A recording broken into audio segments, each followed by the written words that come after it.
25th-hour radio show. Hey, Eric, this is Rob Fairless with 25th Hour Radio Show. Got Randy right beside me. How you doing, man? Hey, I'm doing really good. Hello, Rob. Hello, Randy. how you doing, man? I'm doing great. It's a beautiful day. Is it? How's the weather out there? It's sunny and breezy.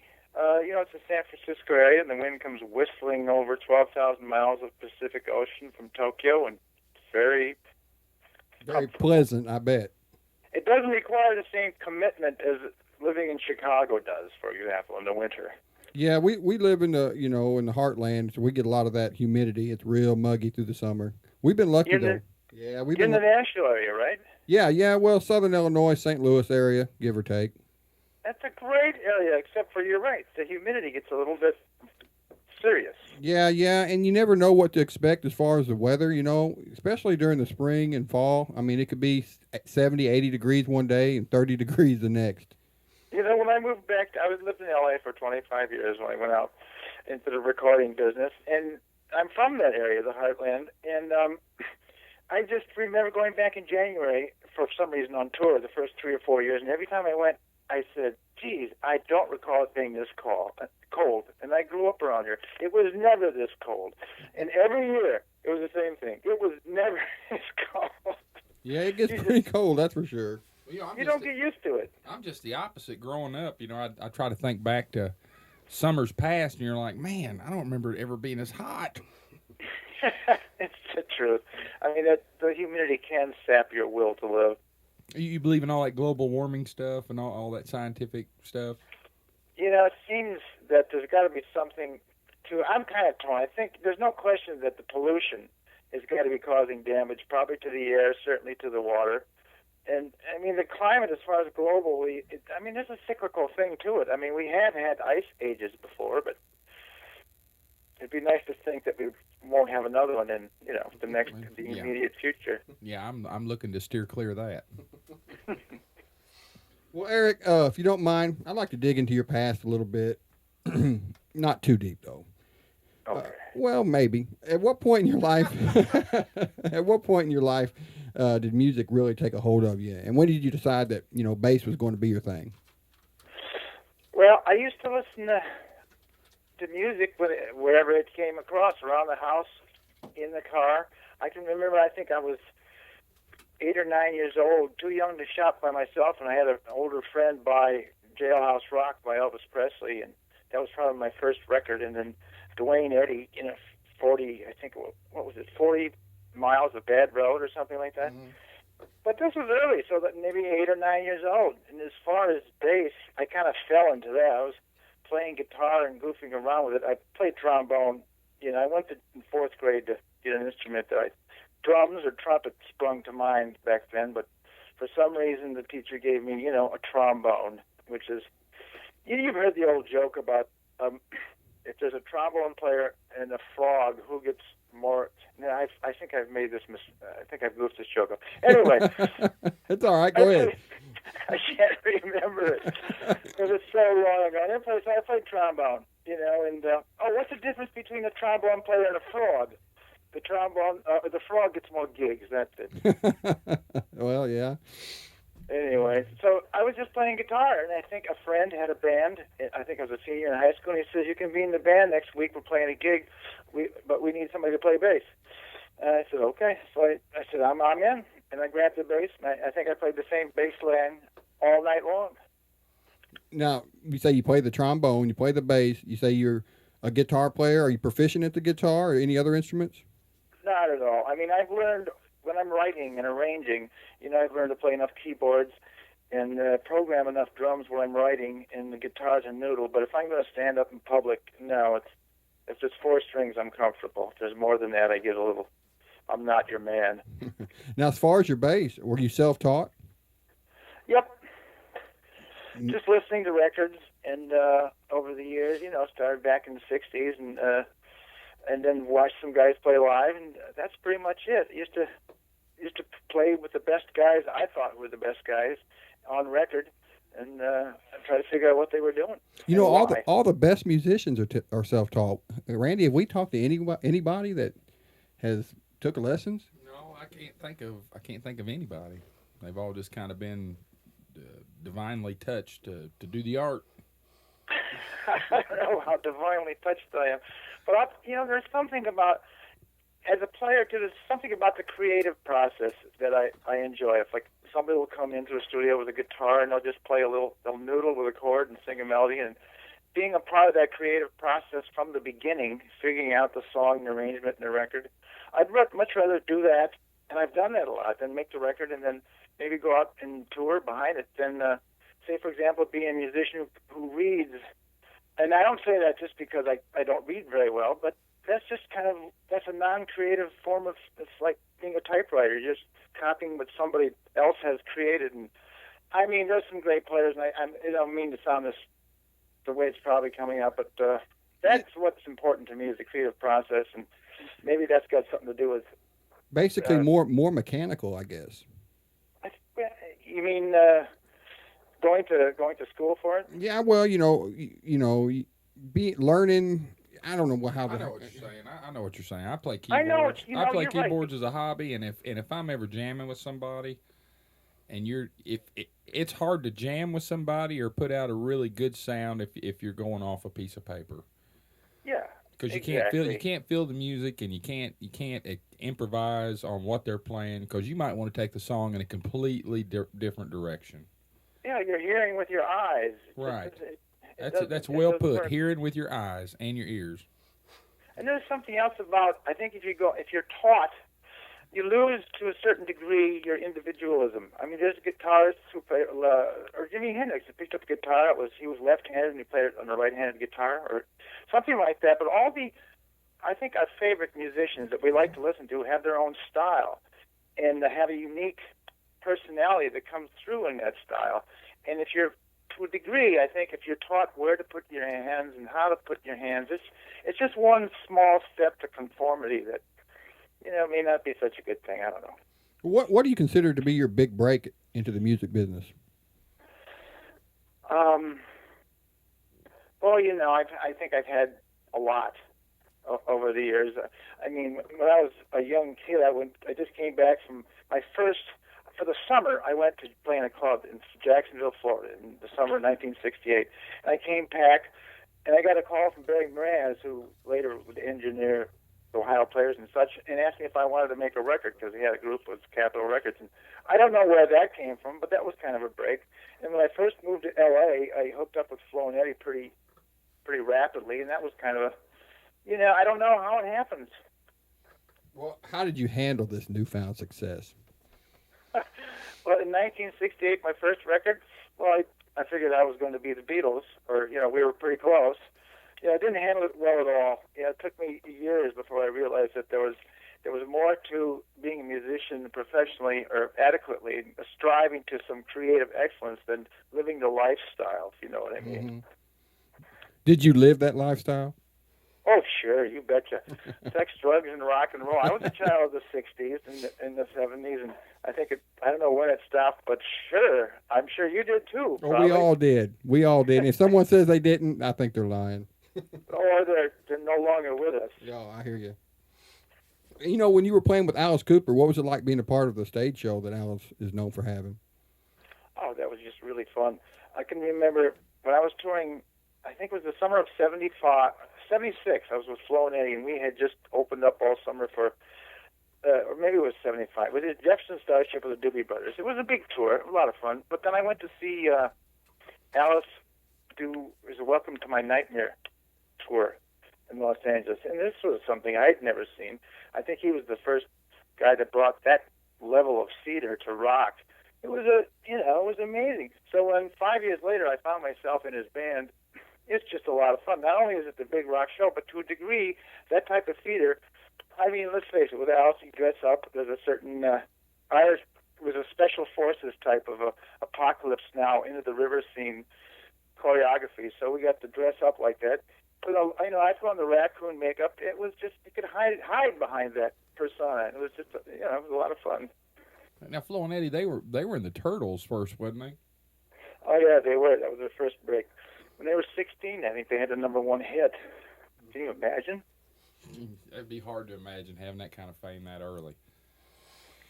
They did. But it'd be a lot of fun, I tell you that.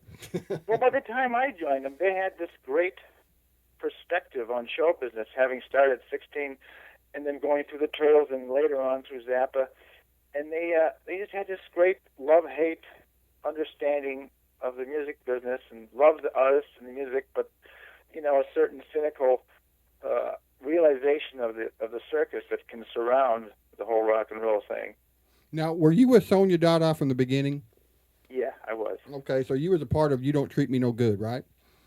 Yep. Okay, so what's it like, you know, have a #1 hit, you know, in Australia, and then someone taking that song 18 years later and completely taking it to a different genre and taking it to #1? Well, it was a lot of fun.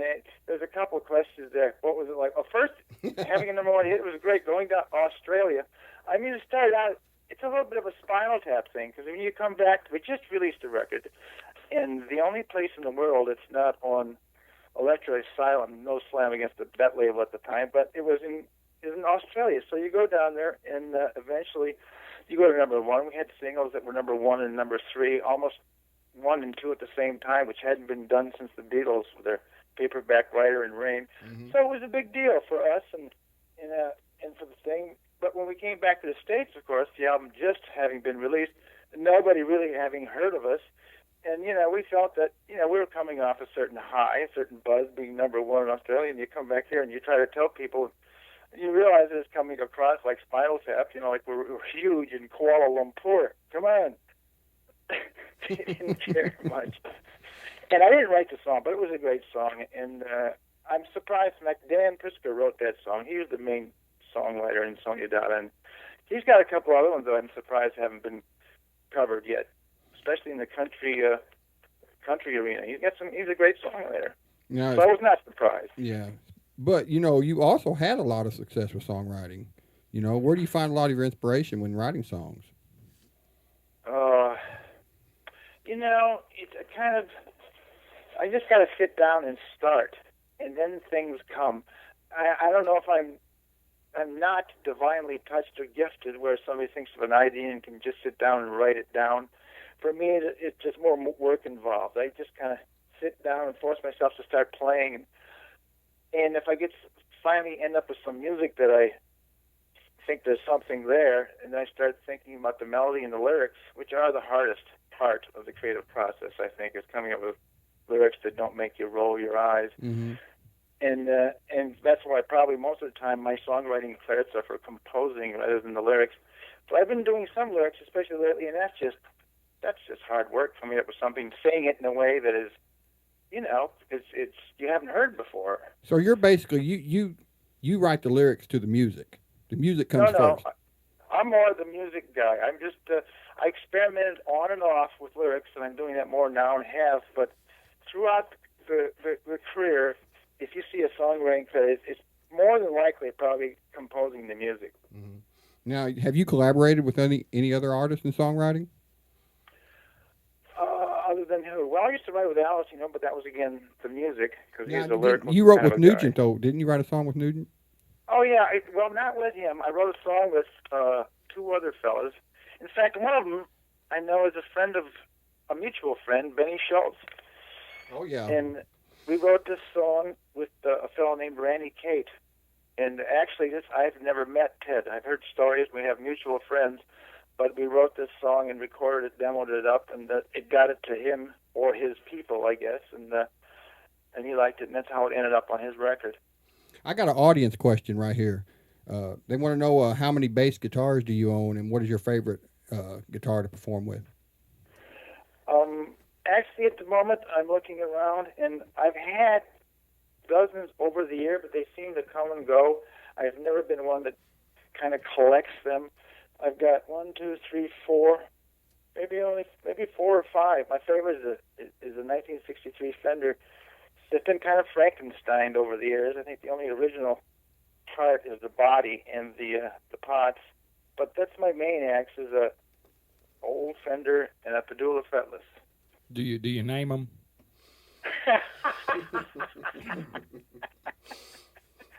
No, I haven't. You thought about it. That's funny, you know. I haven't named. I remember I named my bicycle my Schwinn when I was a kid. What? But that's a good question. I suppose I should, but no, I haven't. I got to ask, what was the name of your Schwinn? Hank. Okay, I got to ask, why did you name it Hank? Because I was a big fan of Henry Aaron from the Milwaukee Braves. Oh yeah.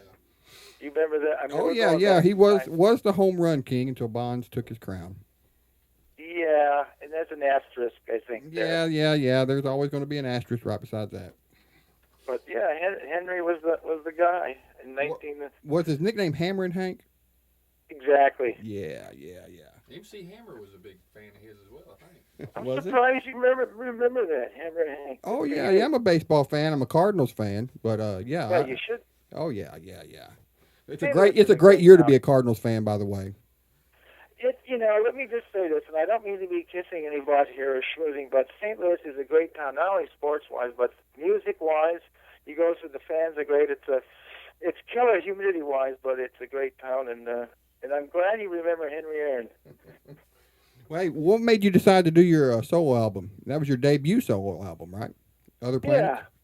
Yeah. Well, over the years, 40 years, and probably the same number of albums as a bassist, and I branched off, and as I started demonstrating a few production chops, I'd produce, and I would compose, and I would write, but always, and several times as a bassist, I'd come up with melodic ideas that I would give to the guitar player, or big fills and spaces and arrange for drums and guitar. And then I guess it was 40 years, and we did a lot of touring. I just decided I was kind of get off the bus for a minute, the cycle, rehearse, record, tour. And I just grabbed the bass and started playing up in the all the melodic ideas I just kept for myself and started playing them on the bass in the upper registers, using those effects that they generally don't let you use, they're reserved for guitar players, like those cool echoes and delays and stuff. And just started playing melodically like that, and chordally, and it just doing things that they don't let you do, ensemble playing, and it was fun, and it just kind of stuck for a while. I was reading somewhere where you wrote and recorded music for television shows. Is that correct? Briefly. It was in the late 70s, in between Flo and Eddie and Alice Cooper, when somebody asked me, it was in the fall of 78, and a friend of mine, Trevor Veach, who was a contractor in L.A., asked me if I would write some music for, the season's premieres were coming out for Charlie's Angels and Starsky and Hutch. Remember those shows? Oh, yeah. So these were two-hour season premieres, and I have no idea why the regular guys didn't get the call, or why I did. But I said, well, sure, I'll do it. So I just sat with a fella, Peter McKeon, who later produced Men at Work, and we wrote up enough music, and then I had to have it in 10 days for some reason. So maybe the guy got sick. But we did this for those two shows, and they came out good. So they ended up, Spelling and Goldberg ended up using them for Vegas and Love Boat and their other shows. So how does that work when you're recording a track for like a television show like that? Do they have it playing? I mean, I've seen where they'll have an orchestra watching a movie sometimes, and they'll throw a score behind it. Do you guys pre-record this and then they add it to the show afterwards, or how's that work? Yeah, in our case, we didn't record anything that tight to the action. We just had a whole bunch of different cues, or 3-minute songs generally, pieces of music. And I can't remember if I had any sort of script that I had to match music to scenes. I just remember we just did a bunch of basically 3-minute themes, and then they cut them up and put them where they wanted to. And we went in, and it was orchestrated, so there was a sound stage, and I think we tracked it first, that's right, with the band, with the guitars, drums, bass, and all the regular guys. And then we took these into the big sound stage where the overdubbed the orchestras and the horns and the TV stuff. Well, is there anything new on the horizon for you as far as music or projects, tours, anything like that? Well, there's a couple things. I'm doing another solo, in parentheses, because there's a lot of other musicians on it. Since I moved back to Northern California, there's some great people out here, and I'm doing another one of those. And then I got a call from Dave Resnick, who was a guitarist in Sonia Dada, and Phil Miller, who was another guitarist. They would switch off the second guitar chair with Dan and Sonia Dada, and they wanted to do some rock music. So, and they said, we're going to record in Richmond with some friends of David's, Steve Bassett, an old guy from Virginia, kind of a legend down there. And you better come down because we're going to do one of your songs whether you come or not. So I said, okay, I'll show up. And we get the lead singer, also from Sonia Dada, Michael Scott, and an old friend of mine, Craig Cramp, who lives in Nashville. We must have done about a dozen albums together. He was in Flo and Eddie, and he would get me to do a couple King Carnes records, and I would get him to do an Alice thing, and we would just, we were a rhythm section for a lot of years, but I hadn't seen him much since he moved to Nashville following the 1987 earthquake in Los Angeles. He bailed. So he's playing drums, and we went and we recorded some stuff, and, it wasn't half bad. So we said, let's do it again. So we went to Nashville, wrote some stuff, recorded some stuff, and right now the operative name is called Richmond, but I'm going to go at the end of the month down to L.A. and mix it. And so there may be a collection of guitar rock songs coming out under the name Richmond before too long.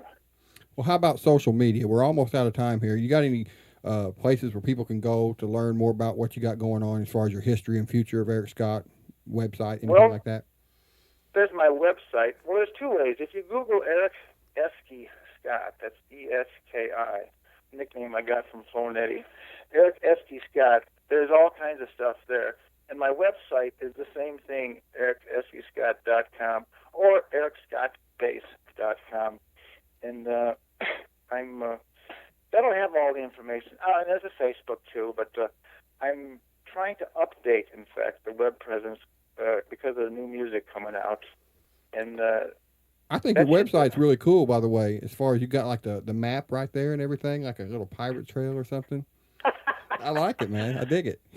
Oh, thanks.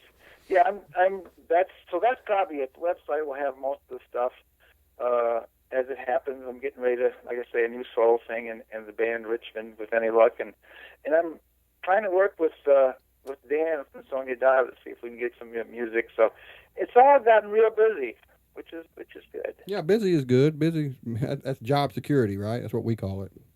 Yeah, that's the way we call it here, anyway. Well, hey, Erik, thank you very much for joining us today on the show, man. I had a blast talking to you. I think I'm talking to a fellow baseball fan. Oh, you are, definitely. You're speaking of that earthquake, and you said it was 87. What year was it? Was that the year they had the earthquake when the World Series was going on? World Series was 89. Okay, that's what I was thinking, okay. And that was up in San Francisco. In 87, I think it was called the Northridge Quake in L.A. Okay. Well, I knew they had an earthquake during the World Series, and I was a little bit younger then, but I can still remember that. Yeah, it was right up here in San Francisco. It was playing Oakland. Yeah, and was Mark McGwire playing for Oakland then, and they had Dave Stewart pitching, and I think so. I know Dusty Baker was managing the Giants, but I think Will Clark was still playing, but I'm not sure because I was a Dodger fan, Oh, okay, all right. Well, not everybody's perfect, watching the Cardinals. That's the truth. But then in Chicago, I kind of became a Cubs. Well, we won't go there. Oh man, yeah, you didn't let the cat out of the bag with that one. Well, if you live there for a while and all your buddies are Chicago's and they're long suffering, and you kind of want the local boys to do well. Yeah. Except I know that the Cardinals, the Cardinals and the Cubs, there's a rivalry. Oh yeah, that's a big rivalry. And certainly the Cardinals have come out on top end of that particular. But it's it's all in fun. I don't think you can tell some of those fans. For us, it probably is, but some of those people get it pretty darn serious about their team. There's a local bar around here, actually, that has all Cardinal stuff. They put Cardinal stuff in the bar, but it's a Cubs bar. All the Cardinal stuff is turned upside down, and it's like if you're a Cardinal fan, you're not supposed to be able to enter the bar, and it gets pretty rough, I know. There was one of the road crew guys in Dallas was from St. Louis, and there was no doubt where his loyalties lay. He was all about the Cardinals, and even though I was living in L.A., the Dodgers, excuse the expression, screw the Dodgers and the Cubs and any of those people. The Cardinals, rule. That's fans for you. Yeah. Well, Eric, man, thanks for taking time out of your day. Like I said, I really enjoyed it. Randy, got something to say to Eric? Yeah, thanks for being on the show. It's been a real pleasure to talk to you, and we wish you the best in all your future endeavors. No doubt about it. Well, thanks a lot. I feel like I've probably talked too much. I should have listened a little bit more. Oh, no. You make our job a lot easier, huh? Take care, man. Yeah. Well, you'll edit out all the goofy stuff, right? Oh, of course I will. Thanks, guys, and great good fortune with the show. I enjoy it.